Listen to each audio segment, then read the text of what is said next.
भारत में गिरती प्रजनन दर का मुद्दा इस वक्त चर्चा में है। इसकी वजह है भारत से करीब 14,000 किलोमीटर अमेरिका में बैठे दुनिया के सबसे अमीर व्यक्ति एलन मस्क का एक बयान।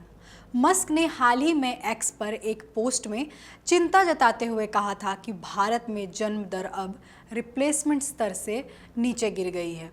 हालिया वर्षों की बात करें तो मस्क ने ऐसी ही कुछ चेतावनियां जापान और दक्षिण कोरिया को लेकर भी दी थी, लेकिन अब उनका ध्यान दुनिया के सबसे ज़्यादा जनसंख्या वाले देश भारत की तरफ है।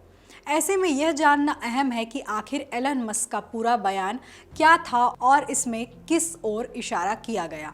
भारत में प्रजनन दर गिरने की वजह क्या है, इसका भारत पर क्या असर पड़ सकता है, अब देश में इस समस्या से निपटने के लिए क्या किया जा रहा है, इससे पहले गिरती प्रजनन दर की समस्या किन देशों के सामने खड़ी हुई और उन्होंने इससे निपटने के लिए क्या किया है, आइए जानते हैं। नमस्कार, मैं रिया दुबे और आप देख रहे हैं अमर उजाला। क्या है एलन मस्क का पूरा बयान?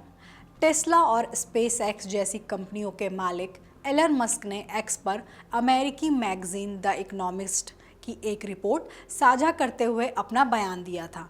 उन्होंने जिस रिपोर्ट का ग्राफिक साझा किया उसका शीर्षक था, भारत की आबादी जल्द ही कम होने लगेगी, शायद काफ़ी तेज़ी से। मस्क ने कहा कि भारत की जन्म दर रिप्लेसमेंट स्तर से नीचे गिर गई है। सबसे ज़्यादा शिक्षित लोगों के बीच भारत की जन्म दर कई साल पहले ही रिप्लेसमेंट स्तर से नीचे आ गई थी। किस ओर एलन मस्क का इशारा? रिप्लेसमेंट स्तर से नीचे जाती प्रजनन दर। मस्क इस तथ्य की ओर ध्यान दिलाने की कोशिश कर रहे हैं कि भारत की कुल प्रजनन दर, टोटल फर्टिलिटी रेट, अब 2.1 के रिप्लेसमेंट स्तर से नीचे आ गई है। रिप्लेसमेंट स्तर 2.1 होने का मतलब है कि एक दंपति औसतन इतने बच्चे पैदा कर रहा है जो अगली पीढ़ी में उनकी जगह ले सके।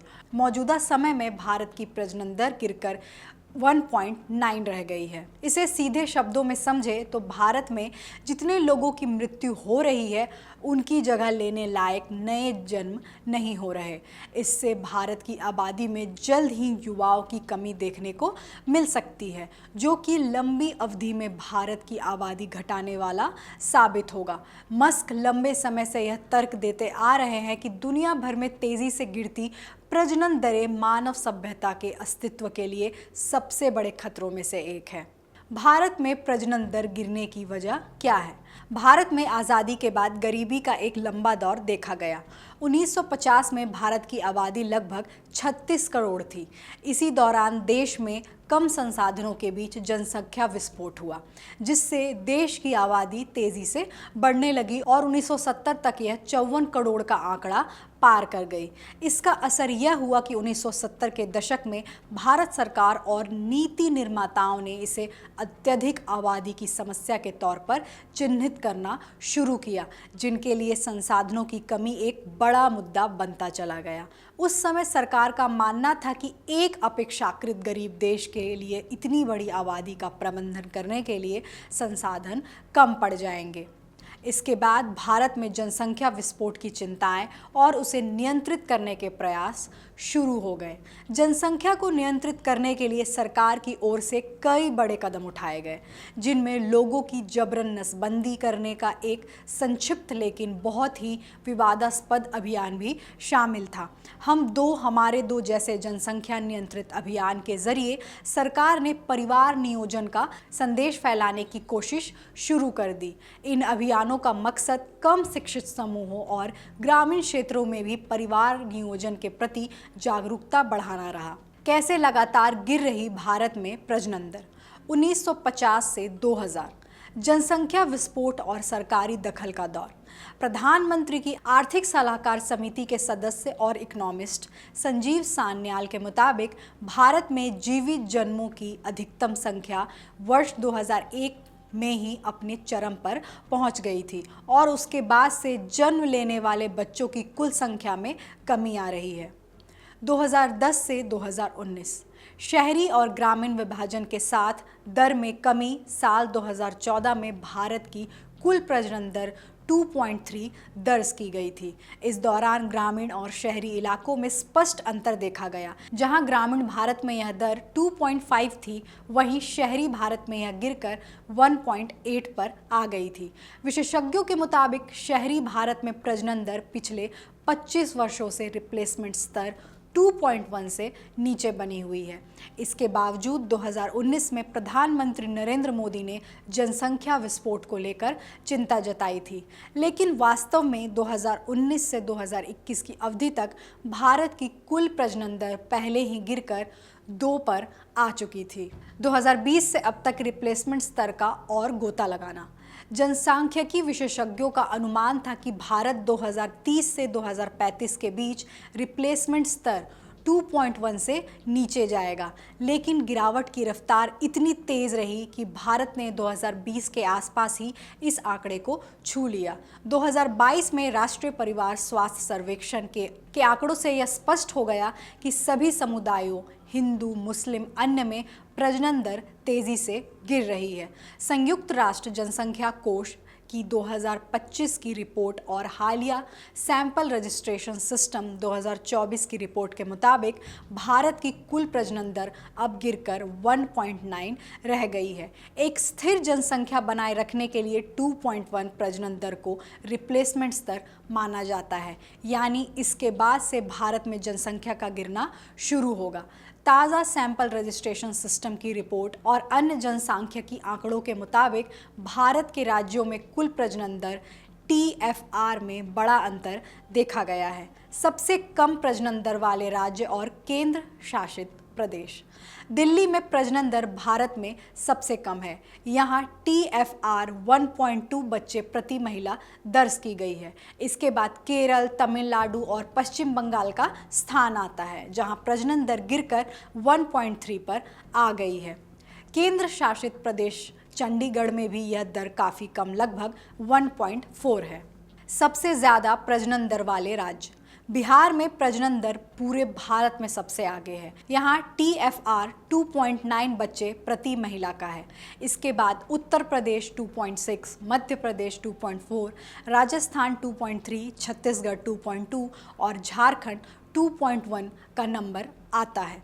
पूरे भारत में मौजूदा समय में सिर्फ यही 6 राज्य बिहार, यूपी, MP, राजस्थान, छत्तीसगढ़ और झारखंड जहां प्रजनन दर 2.1 के रिप्लेसमेंट स्तर के बराबर या उससे ऊपर है। देश के बाकी सभी राज्यों में प्रजनन दर इस स्तर से नीचे जा चुकी है। भारत में क्यों घट रही है प्रजनन दर और इसके क्या होंगे प्रभाव? भारत में प्रजनन दर, फर्टिलिटी रेट लगातार घट रही है। राष्ट्रीय परिवार स्वास्थ्य सर्वेक्षण और विभिन्न अंतर्राष्ट्रीय अध्ययनों के अनुसार देश की कुल प्रजनन दर अब प्रतिस्थापन स्तर के आसपास या उससे नीचे पहुंच चुकी है। हालांकि यह गिरावट पूरे देश में समान नहीं है। दक्षिण भारत के राज्यों, शहरी क्षेत्रों और विकसित इलाकों में प्रजनन दर काफ़ी कम है, जबकि उत्तर भारत के कुछ राज्यों में यह अपेक्षाकृत अधिक बनी हुई है। इस अंतर के पीछे सबसे बड़ा कारण शिक्षा, आर्थिक विकास और स्वास्थ्य सुविधाओं का स्तर है। केरल, तमिलनाडु, कर्नाटक और दिल्ली जैसे राज्यों में शिक्षा का स्तर बेहतर है, महिलाओं की भागीदारी अधिक है और प्रति व्यक्ति आय भी अपेक्षाकृत ज़्यादा है। इसके विपरीत बिहार और उत्तर प्रदेश जैसे राज्यों में गरीबी, कम शिक्षा और सीमित स्वास्थ्य सुविधाओं के कारण प्रजनन दर अपेक्षाकृत अधिक बनी हुई है।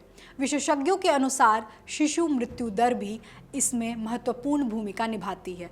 जिन राज्यों में स्वास्थ्य सेवाएं बेहतर है और बच्चों के जीवित रहने की संभावना अधिक है, वहां परिवार कम बच्चे पैदा करना पसंद करते हैं। वहीं जिन क्षेत्रों में शिशु मृत्यु दर अधिक होती है, वहां परिवार अधिक बच्चों को जन्म देने की प्रवृत्ति रखते हैं।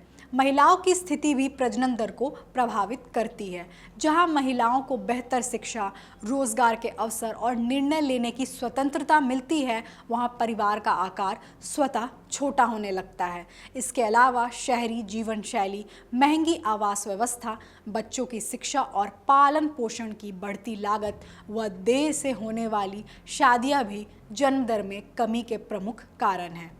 हालांकि प्रजनन दर में गिरावट का असर तुरंत दिखाई नहीं देगा। भारत की आबादी अगले कई दशकों तक बढ़ती रहेगी क्योंकि देश की बड़ी आबादी अभी युवा है, लेकिन लंबी अवधि में इसके गंभीर प्रभाव सामने आ सकते हैं। अनुमान है कि 2050 तक भारत की लगभग 20% आबादी 60 वर्ष से अधिक आयु की होगी। इससे कामकाजी आबादी पर बुजुर्गों की निर्भरता बढ़ेगी और सामाजिक सुरक्षा व स्वास्थ्य सेवाओं पर दबाव बढ़ सकता है। इसके अलावा भारत जिस डेमोग्राफिक डिविडेंड यानी युवा आबादी के लाभ के दौर से गुजर रहा है, वह भी धीरे धीरे समाप्त हो सकती है।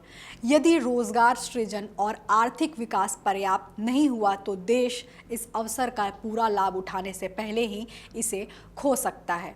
इस बदलाव का राजनीतिक प्रभाव भी देखने को मिल सकता है। दक्षिणी राज्यों में चिंता है कि भविष्य में परिसीमन के दौरान जनसंख्या के आधार पर संसद में उनकी सीटों की संख्या कम हो सकती है। वहीं राज्यों को मिलने वाले वित्तीय संसाधनों के बंटवारे को लेकर भी उत्तर और दक्षिण भारत के बीच बहस तेज हो सकती है।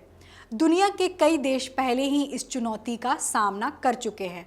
जापान, दक्षिण कोरिया, चीन, ताइवान, इटली और जर्मनी जैसे देशों में बेहद कम प्रजनन दर के कारण आबादी तेजी से बूढ़ी हो रही है। इन देशों ने वित्त प्रोत्साहन, कर छूट और परिवार सहायता योजना शुरू की, लेकिन सीमित सफलता ही मिली।